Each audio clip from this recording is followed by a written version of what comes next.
Benefactors లబ్ధిదారులకి నిరంతరంగా అందజేస్తున్నాం. దానికి ఓ డ్రామాలు చేయట్లా. మేము ఆ వ్యవస్థను పెట్టాం, ఈ వ్యవస్థను డైరెక్ట్గా అసలు గోల్ చేయకుండా డైరెక్ట్గా ప్రభుత్వ అధికారులు వచ్చి ఇంటికి వచ్చి తలుపు తట్టి ఇస్తున్నారు. అంటే గత వాళ్ళు ఏం చేస్తున్నారంటే ఇవి చేసిన విధానం కాదు అది.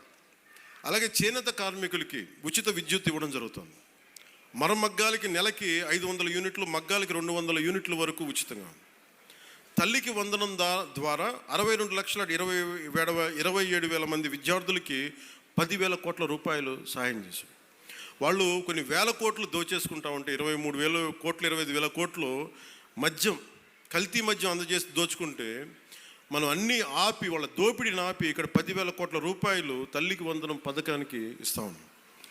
అన్నా క్యాంటీన్లో కనీసం మన డొక్కా సీతంలాగా మనకు అన్నం పెట్టే క్యాంటీన్లు అవి కూడా తీసేశారు. తిరిగి అవి నారాయణ గారి ముందుండి, గౌరవ ముఖ్యమంత్రి గారు చెప్తే నారాయణ గారు ముందుండి ఆయన ఒక సిస్టమిక్గా being an mathematics professor with precision, mathematical precision ఉంటుంది. అలాగే ఆయన ఒకటి అనుకుంటే గోళ్ళు ఆయన చాలా బాగా చేస్తారు. కానీ దాన్ని అనుకోవాలి బలంగా. సో అలాంటి ఆయన ఒక ఆదేశం ముఖ్యమంత్రి గారు ఇస్తే 204 అన్నా క్యాంటీన్లని చాలా సమర్థవంతంగా ఇప్పుడు దాకా 4 కోట్ల భోజనాలని అందించడం జరిగింది. అలాగే ఆటో డ్రైవర్స్కి ఏడాదికి 15,000 చొప్పున 436 కోట్ల రూపాయలు అందించడం జరిగింది. దాదాపు 2,90,000 మంది లబ్ధి పొందారు. అలాగే ప్రత్యేకించి పిఠాపురానికి సంబంధించి పిఠాపురం మండలంలో 9.60 కోట్లతోటి ఫ్లాట్ అండ్ ఫ్యాక్టరీ కాంప్లెక్స్ నిర్మాణానికి శంకుస్థాపన చేశాం. దీని ద్వారా సూక్ష్మ, చిన్న, మైక్రో, స్మాల్ మన పరిశ్రమలకి ప్రోత్సాహం ఉంటుంది.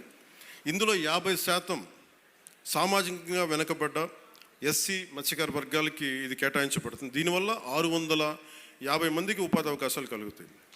అలాగే ఉప్పాడ కోనపాపపేట గ్రామాన్ని వాతావరణ మార్పుల్ని తట్టుకునే సామర్థ్యం కలిగిన తీర ప్రాంత మత్స్యకారులకి గ్రామంగా అభివృద్ధి చేయడానికి 2 కోట్ల రూపాయలతోటి multipurpose fishery centre, dry fishing platforms, RO ప్లాంట్లని ఏర్పాటు చేస్తూ ఉన్నాం. అలాగే ఉపాధి హామీ పథకం ద్వారా 31,21,00,000 మినీ గోకులాలు, హెల్త్ క్లినిక్లు, పంచాయతీ భవనాలు, గ్రామీణ రోడ్ల నిర్మాణానికి శంకుస్థాపన చేశాం.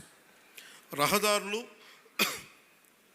R&B శాఖ ద్వారా 26.95 కోట్ల రూపాయలతోటి 10 ప్రధాన రోడ్లని మరమ్మతులు చేపట్టాం. పిఠాపురం మున్సిపాలిటీలో 6.80 కోట్లతోటి డ్రైన్స్, మోడల్ అభివృద్ధి చేస్తున్నాం. గొల్లప్రోలు నగర పంచాయతీలో 3 కోట్లతోటి డ్రైన్లు